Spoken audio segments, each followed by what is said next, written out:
So yeah, back at it again. Gonna do some data collection with FFmpeg and FFmpeg. Know what I mean? FFmpeg. So funny. Okay, let's actually look into it. Iterations. It's not enough to just go in, change a few high parameters here and there, and expect that we get a better model. If you're not getting good results, pretty much with the default parameters out of the box with Ultra Analytics, it's most likely in your dataset, and this is where you should focus most of the time, because once you have a good dataset, you train it just single command or a few lines of code. Trash in is also trash out for computer vision models, but also just any AI model, machine learning model, method in general. So first of all, we need to set up our classes and collect data. We need to collect the raw images. A very good way to do it, and I like to do it as well, is just capture It's videos. hot. Then you can go in and sample images from those videos. Could be in a fixed interval. Could be that you have a video with timestamps or alert times, and then you want to sample images around those. Could be that you get 2 hours of videos or 20 hours of videos. I've gotten that before. Then you get timestamp that says, okay, we have an event here that we want to detect with our computer vision model at second minute in the video. Then you can create a simple script. You can just use any LLM to set up that script. At these timestamps, it should go in and sample 30 frames per second, or how many frames that you want, depending on the use case. So you collect your data.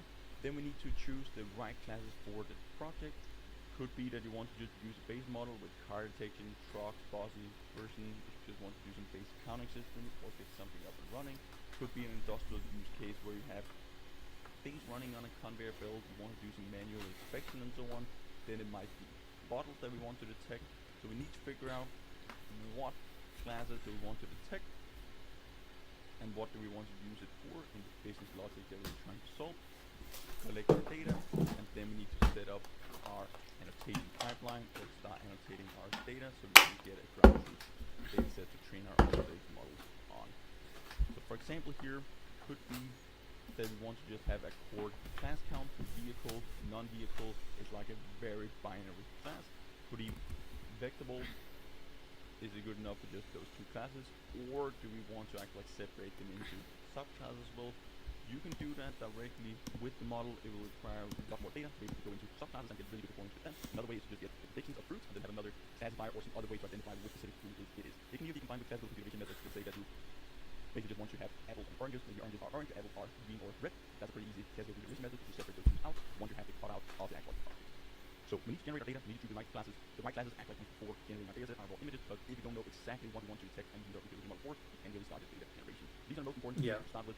Here are some sources of data. So you can use Kaggle, Google data sets, here also inside the solutions tab, you have tons of data sets, or inside the data set tab at the top have tons of data sets that you can use out of the box for presentation, post information, update station, classification, and so on. You can just specify the file, it's automatically going to count for the data set. Another very important thing here to avoid bias in your data collection. So we need diverse sources, we need a balanced representation of the updates that we want to detect. Continuous monitoring, bias migrating techniques and all that. We went over all those things we said in other videos, so make sure to check it out. Data is a very important part of the computer vision pipeline. But continuous monitoring, like just identify and see if your model performs good, if your data set covering enough variation in your data. Let's say that you're training on one specific example, you sit in your room, you detect cough or whatever. I think I have like a very cool data set for that. But let's say that you want to detect something in your home, you detect an object. Then if you go into another home or in another environment, your model might not perform as good. And in most cases, it will not perform as good, if even perform at all. So it's very important to have variation in your data, different value conditions, different angles of the object that you want to detect. This is basically diverse sources, the balanced representation as well, to represent the same object in different ways, but then the model will be able to generalize way better. This is the hard part in configuration and also update system and so on as well. It's just to get our model to generalize so well that it can perform in any environment, even if there's slight changes. Some environments might be very fixed in lots of use cases, but there's still decent bias in there that we need to take into account. So one is data annotation. Now we have our data, we have our classes, we already know the basic problems that we're trying to solve. Then we need to try to go in, get our data set annotations, we can train the model. These are different types. We have bounding boxes, polygons. Bounding boxes just for traditional object detection. We have a bounding box, these rectangles that you're probably seeing everywhere. There's polygons, this is more for instance segmentation. So this is just individual points around an object that defines a mask. This is used for instance segmentation. Really useful if you need the size of an object, if you want to pixel mask using the additional calculations or whatever. You will still get the bounding box around the mask, but if you just use traditional 2D bounding boxes, object detection. Semantic segmentation. What do you mean by that? We will not really get just the individual pixels of that object that we're trying to detect, but we get a lot of noise around the bounding boxes. For example, the hot air balloon here that we're seeing in the image, if you have a lot of this kind of air here at the bottom around the bounding boxes, if you just have the annotation for the polygons, it will just perfectly fit around the boundaries of our object. So we have the binary mask here. So for example, that could be, if you just want to detect background, foreground, that could be a binary mask that's using semantic segmentation. So that's more if you want to classify every single pixel in the whole frame into a separate class. Foreground, background could be car, vehicles, road, air. That could be classed in semantic segmentation. So we're just trying to segment out the whole in a segmentation. We're focusing on polygons with individual objects in our frames. key points. So that is for pose definition, putting key points in your arm. So different joints that you have in your arm could be a key point. Then we train the alternative pose definition in models. The board alternative format has index, and then have all the normalized coordinates depending on if you're using bounding boxes. Okay, classes. What am I looking at? Classes for annotation.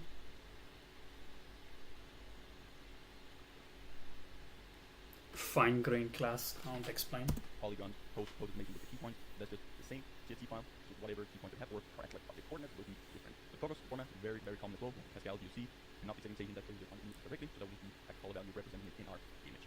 So here are some techniques of annotation. We also have other videos that go over this step by step, how we can do annotation on our dataset first, how we get it into analytics, train the model, and how to use the model after. So definitely make sure to check that out. We have Label Studio, see that, label me, label in, and these are tools that I use in those videos, so definitely check those out. It's just a very basic program, very simple to get started with. You choose if you want to use polygon zone, bounding box, and then you draw it with the mouse to specify a specific label or class that you want to assign to this annotation that we have just done.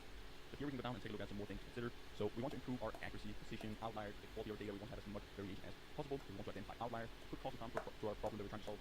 We can tell that as well, so just have more edge cases.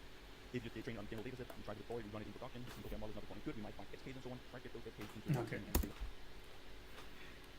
You can use various methods to detect and collect outliers, statistical, technical, visual techniques, algorithmic methods.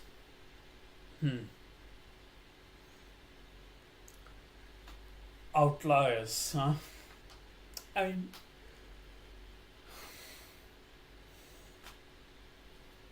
yeah. To generalize better. I feel like when you're working with computer vision, all of it is basically just about making our model generalize better and still keep very high accuracy on the model. This is a very hard problem to solve, and mostly it is actually in the data. So we can detect different outliers, the major values, the pick values, bounding box coordinates. Maybe you don't expect the bounding box coordinates to use specific regions of your image as well, depending on your use case, visual techniques. Just look at it as well, like one best validation metric that I'm using, or tools I'm using, is simply just my eyes. I'm creating the model performing, can use this information to run some tracking, do the counts that we want to do, or the additional safety buckets that we just apply for this project that we're doing. So these are some really, really important things to take into account. Labeling is the most important thing of it. Like, get really good data, make sure that you have clear and spacing guidelines. If you're multiple people working on the same annotation, make sure you annotate in the same way. Say that you have a few things like cars driving around, you might have two cars. How are we labeling a car included by another car? Are we overlapping the bounding boxes? Are we only annotating the visual part of it? So we need to have these clear annotation guidelines so we don't mix up our labels, because that will only confuse the model. Regular quality check, use free annotation tools. There's even also auto annotation tools out there. We just prompt it what updates we want to label. It's going to do that with the base model, same with YOLO V model, YOLO World model. They're all available from Autolytics. Those have an auto annotation tool that you can check out. Batch processing, implement active learning to have this loop here. Will be easily. Nah, fuck that. FFmpeg. Peg.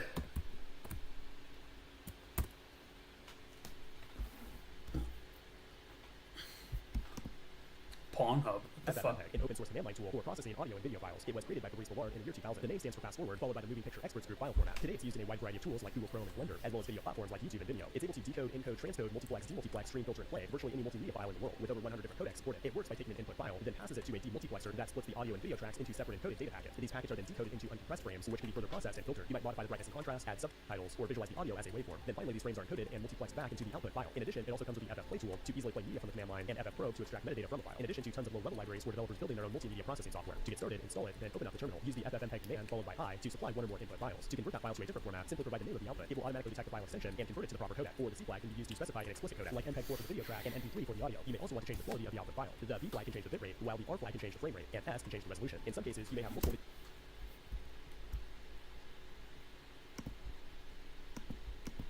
So the problem is we don't have quality data for our BJJ stuff. So if I go to this match, I mean, yeah, the interface could be like programmatically be like, okay, we can like kind of identify when the match is gonna start, when someone takes someone down. We can all like do that via data and a little bit of code here.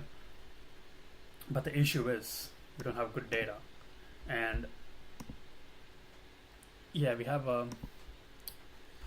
again, let's do another video. Let's do a longer one, a Gordon one.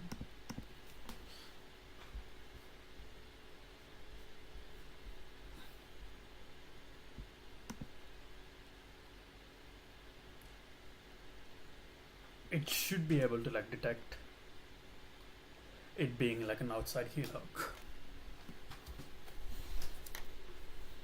So how should I actually, so it should be, the data should be split into wrestling,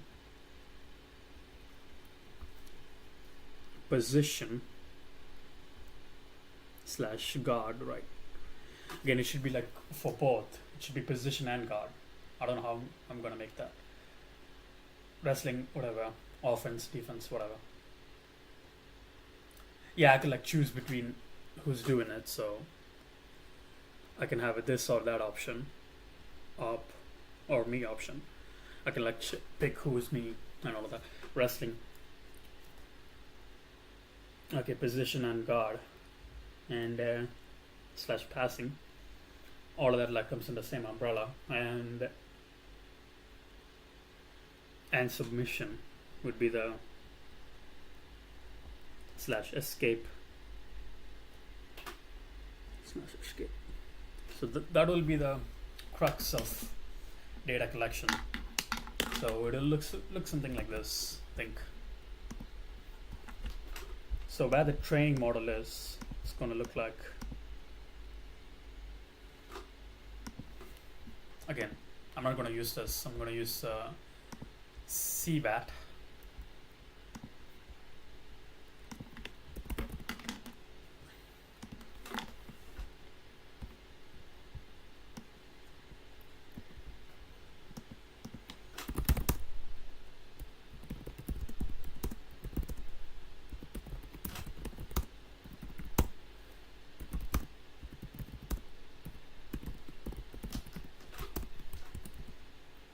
Yeah, I have all the instructionals.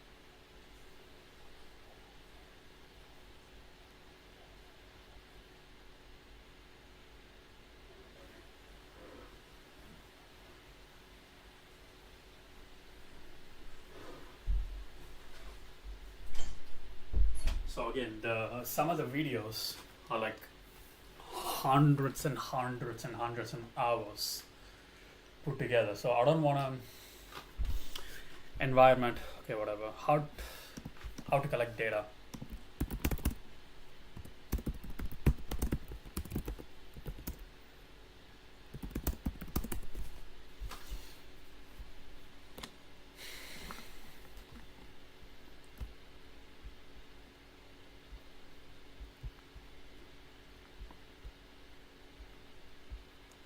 Yeah.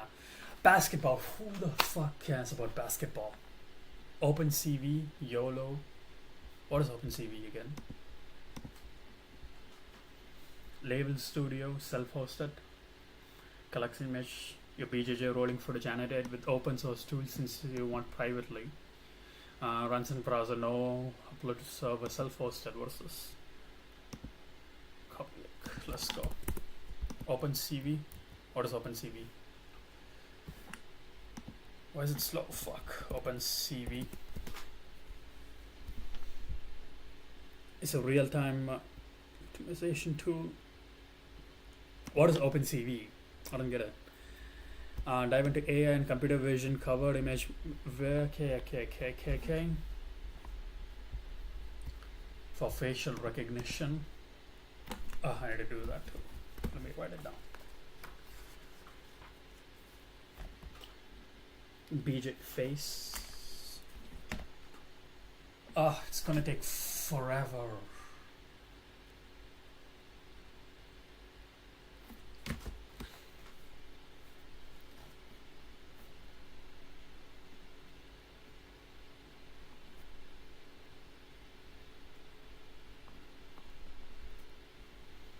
Yeah, everyone should try doing that too. So.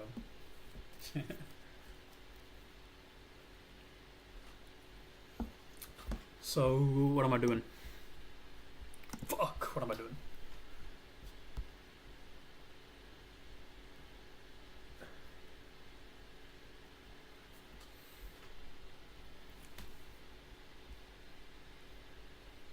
What? this a 4? Or is it? My neural network thinks at a 0.4% that it's actually a 9. But here's the insane part. I built this entire brain from nothing but Rust code and raw mathematics. No TensorFlow, no PyTorch, no machine learning libraries whatsoever, just pure Rust and linear algebra. And by the end of this video, we'll have a machine that can look at your handwriting and somehow make sense of it. And we're going to build every single neuron, every weight, every gradient descent step ourselves. So let's build a brain. Let's start simple. A neuron takes inputs, multiplies each by a weight, adds them up with a bias, and spits out a result. This is just a weighted sum. The learning happens when we adjust these weights to get better outputs. But one neuron is like having a calculator that only does addition. It's not enough. We need more layers, more connections. Each neuron's output becomes input for the next layer.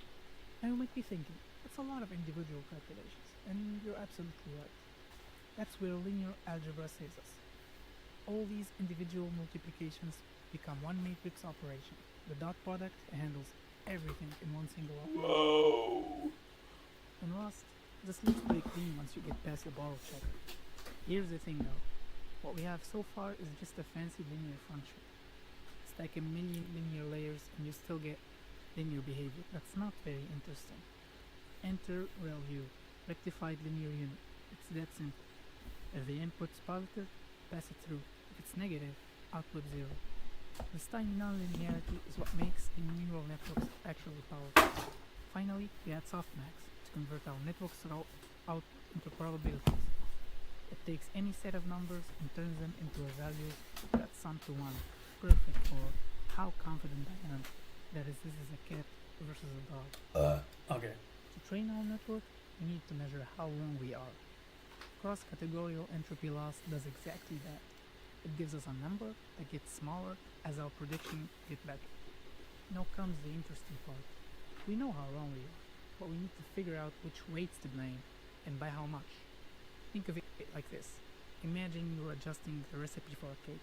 The cake tastes off, so you need to figure out, was it too much sugar, not enough flour, too much vanilla? Backpropagation does exactly this.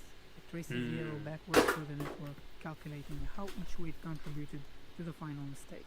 Then, we adjust each weight proportionally. Let's trace how data flows through our network. Its input, then linear transformation, then the activation functions, then linear transformation, and then output.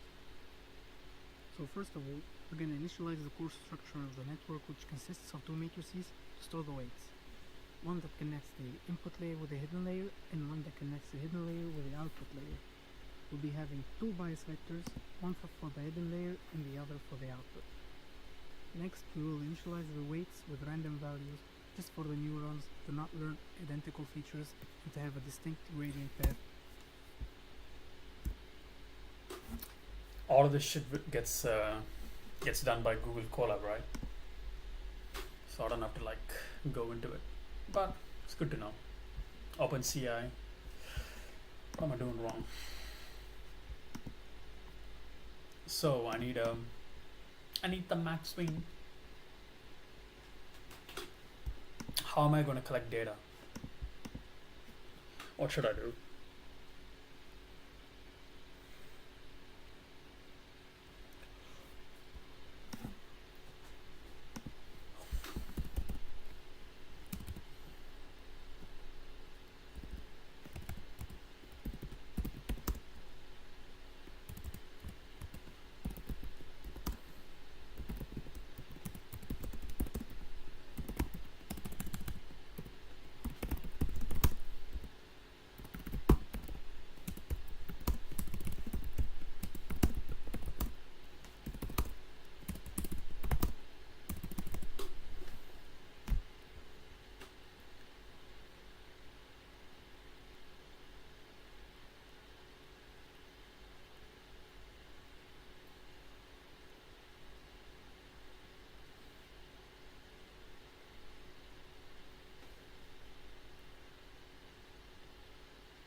FFmpeg code in Python to collect ML data.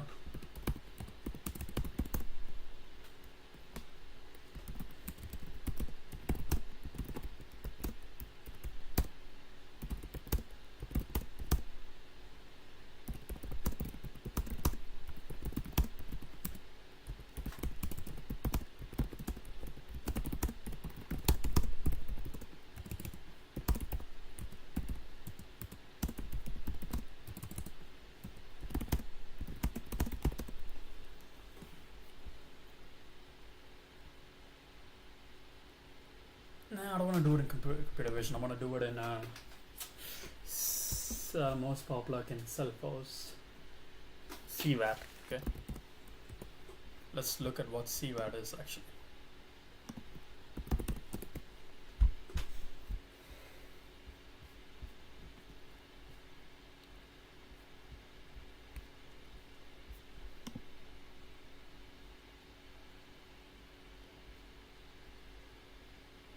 Hey there, welcome to Learn Open Series, and in this series we learn how to create datasets using bounding box annotations, masks, key points and more for both images and videos using CVAT, an open source computer vision annotation tool. Today let's check out the organization and the UI of CVAT. CVAT is hosted on cvat.ai and anyone can create an account and start annotating for free. First, go to cvat.ai and click on Try for free. It will open up the CVAT app in a new tab. It is recommended to run the web app on Chrome browsers. You can create an account on cvat.ai using email or log in via Google or GitHub. I am Chrome. using Google to log into Pussy. CVAT. A successful login will land us on the task page. Here, you can create a task, upload your data and start annotating. But before we go there, let's understand the hierarchy of CVAT. First, let's understand organizations. An organization can nest multiple projects. So if you're an independent annotation company which handles multiple clients, you can add each client as an organization on CVAT. To create an organization, click on Create under the Organization dropdown. Give it a short name and fill the rest of the details. Okay. Click on Submit when you're done.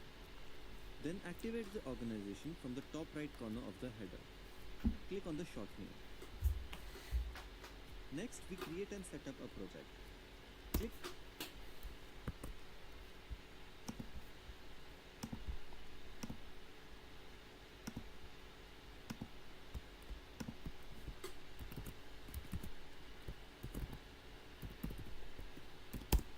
Fuck's sake. I need to change the.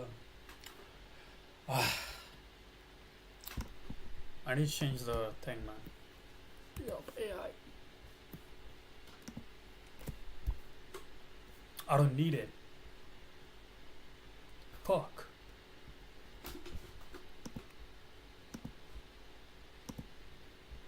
And what should I do? I should go projects. Click on Projects on the header and then click on the plus sign followed by Create a new project. Give the project a name, assign the labels, and once ready, click on Submit. What? Give the project a name, assign the labels, What the fuck is the label? and once ready, click on Submit. Sheep, zebra, what the fuck? Bro, there's a lot of labels though. And let's just do wrestling. Let's do the basic shit. Create new project, and we have a BJJ map. First one is gonna be what is this? It's gonna be a post, right? Nah, points. I think it's points, right?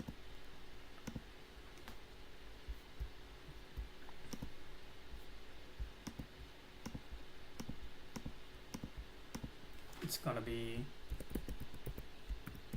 wrestling.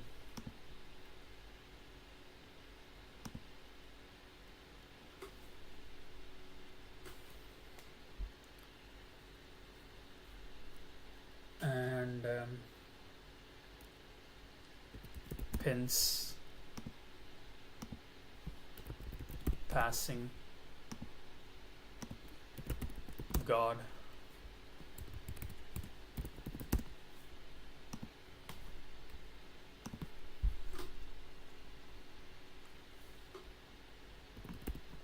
Pin escapes.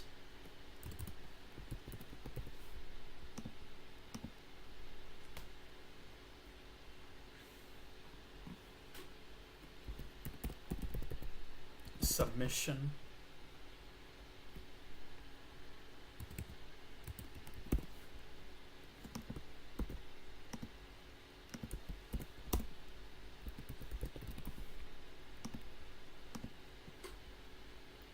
that's about it.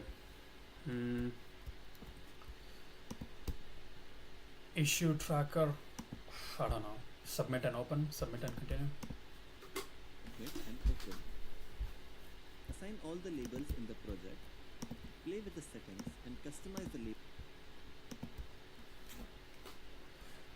Okay. Can I just start adding it?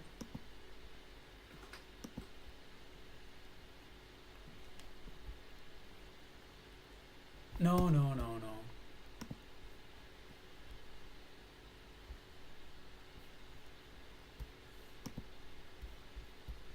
Task could be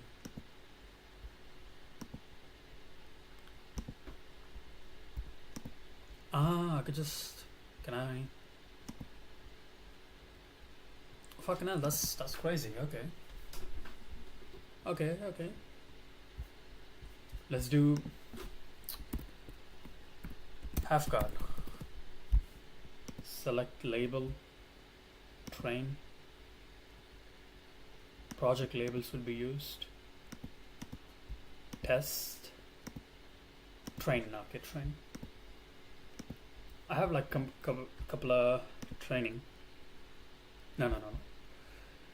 Pictures, screenshots. I have like couple of half guard stuff.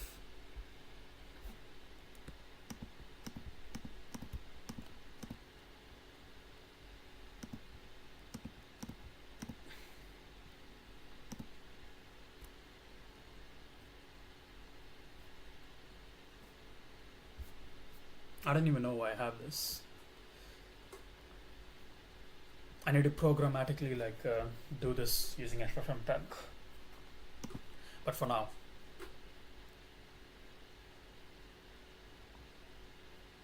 what happened? Image quality.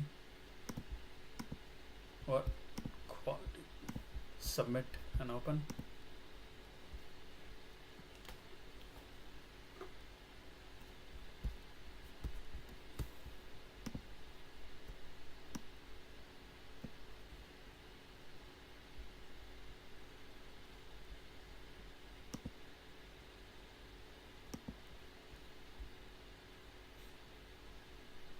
So if I wanna expose task dataset, I could just, oh shit, that's actually nice. .zip, no. I don't want to export, I want to use it to upload annotation. Okay, I could just use it on another thing. Okay, that's cool. Labels as per your liking. If needed, the labels can also include other attributes. This is the project page. Now we will create a task where a data will reside. Click on the plus sign to create a new task. Give it a name. Nest it under a project, which is optional, and select your data. Advanced configuration gives you more customization options. For example, you can sort the files in a certain order, change the image quality, input a segment size, and much more. Based on this segment size, CVAC will create jobs out of the task. For example, if you select 50 as the segment size, after every 50 images or 50 frames of a video, CVAC will create a new job. This creates a smaller chunk of the data, which can then be assigned to various annotators. Remember, you are the owner of the organization, the project, the task, and the data that has been uploaded. But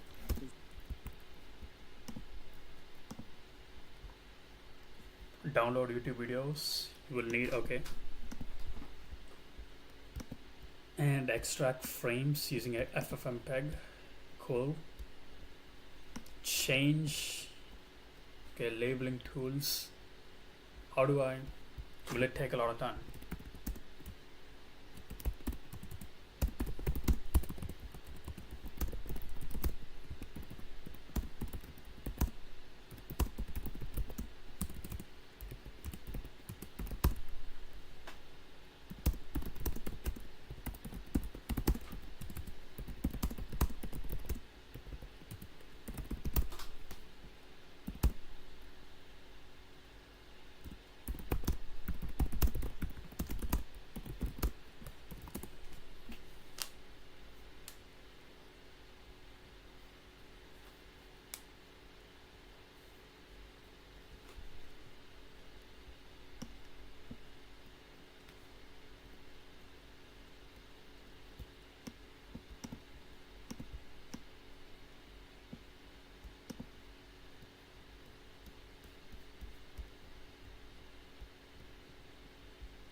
It's gonna take a lot of time. Fuck. Do I have to download all of this? Fuck. 600 GBs. You fucking kidding me?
Just look at the amount of details. Crazy. How do I categorize my data? It's a lot of intricacies.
Oh, fuck.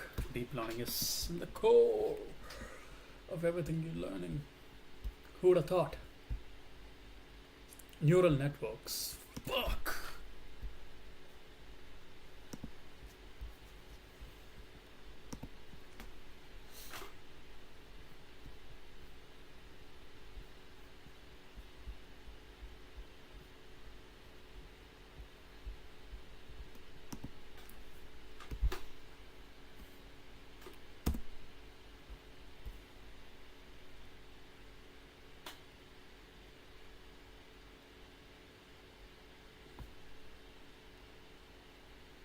Back propagation.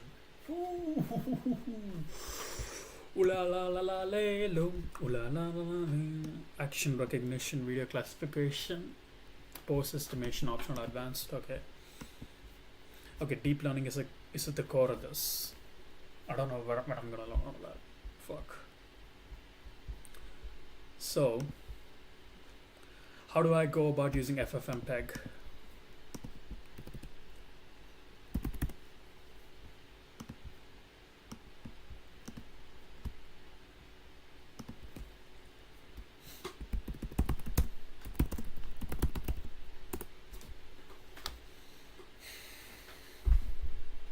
Subprocess, using subprocess to call FFM.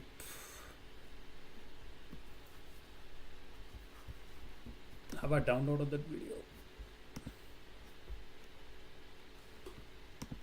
I'll go front headlock for this one.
fellow coders and content creators, welcome back to the channel. Today we are diving into the amazing world of FFmpeg, the Swiss Army knife of video manipulation. First, let's understand what FFmpeg is, why it is crucial for developers and creators alike. FFmpeg is an open source multimedia framework that enables users to manipulate audio and video files seamlessly, all from the command line tool. With its powerful capabilities, you can convert file formats, edit videos, apply filters, even stream live content, all with just a few lines of code. So how does FFmpeg do all this magic? Well, its core, FFmpeg is a collection of libraries and tools that work together to decode and encode, transcode, mux, demux, stream, filter, and play almost anything you throw at it. Whether you are a developer looking for integrate multimedia features into your application or a content creator seeking and enhance your video, FFmpeg offers unparalleled flexibility and efficiency. Let's see FFmpeg in action. I'll show you how to use it to batch process your video files, saving hours of manual work. Step 1. Navigate to the folder containing your video files. Step 2.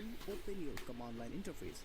Step 3. Enter the FFmpeg command with the appropriate options and parameters. Now watch FFmpeg process all your files in one go. But FFmpeg isn't just a powerful tool, it's also backed by a vibrant community and extensive documentation. Whether you are a seasoned developer or maybe starting out, the FFmpeg community offers resources and support to help you unleash the full potential of this incredible tool. Well, that wraps our journey through the world of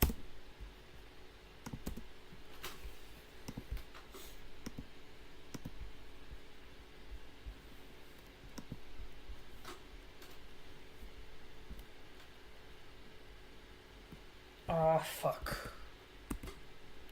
Fuck. Okay. So let's go in here.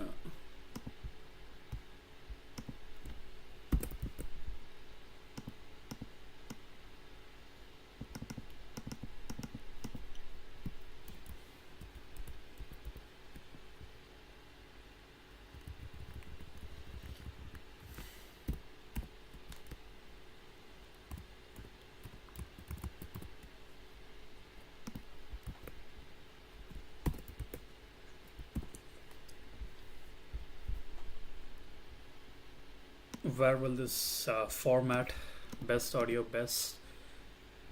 Okay, file name and template, what the fuck? Playlist index.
Okay, it should download all of that. Ooh, it did download all of that.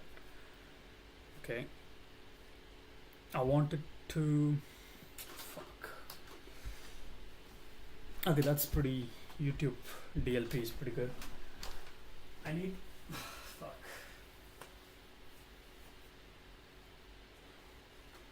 I want to use that programmatically, use the timestamps to... Yeah, 10 seconds. I want to label it as the...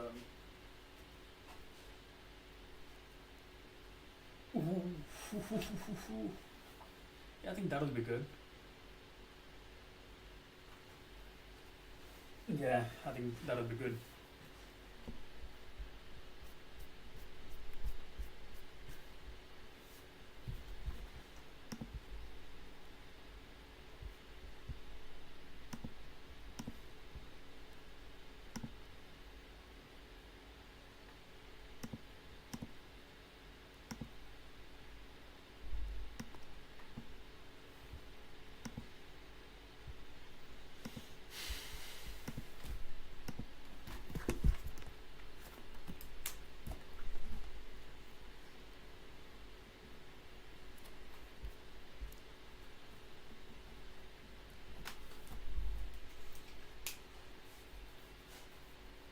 I need to use FFmpeg to modulate all those data.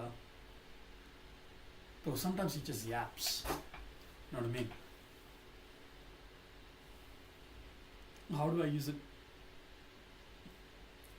I had to go deep into the FFmpeg rabbit hole. What? Yeah, this is whatever. This is whatever, honestly. FFmpeg.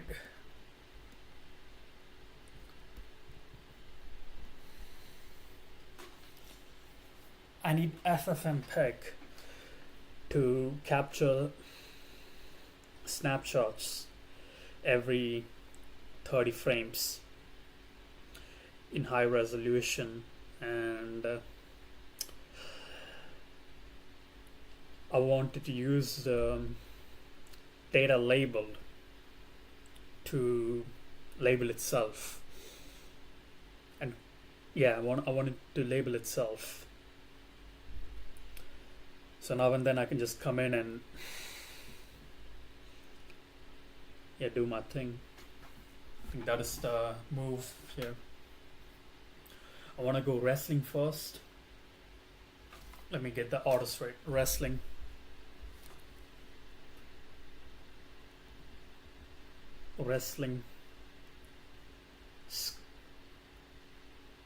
Scrimmage.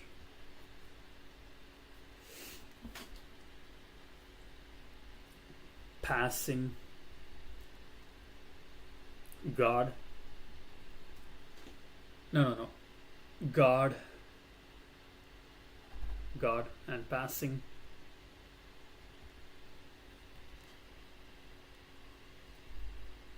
Pins and escapes. Pin escapes. Submissions and escapes. So that's the order that I'm gonna go. Everything else can fuck off. So wrestling, scrimmage, guard position, passing. Again, this is the order. This is what I'm gonna do. And obviously, again, submissions could get complicated. So I'm gonna go upper body and lower body.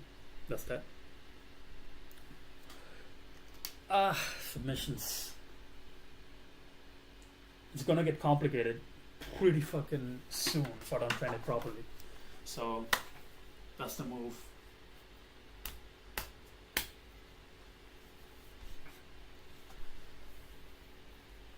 So what should I do? Should I collect all the wrestling shit? So do I need a notepad? Probably. So I'm gonna collect all the wrestling moves, put it in a folder. Put it in a notepad or some shit, and download all of the wrestling.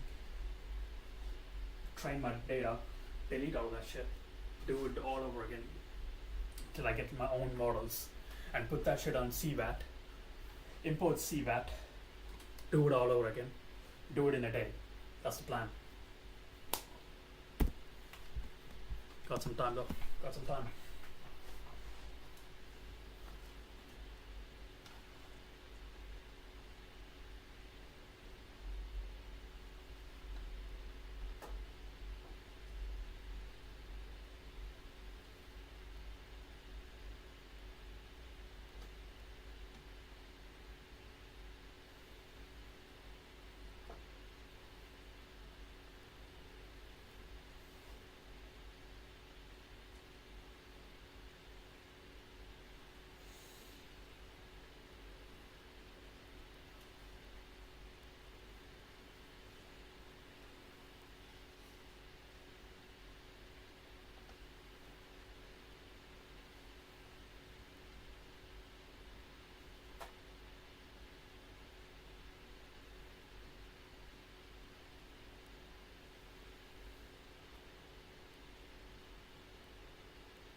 I'm gonna end the screen right there.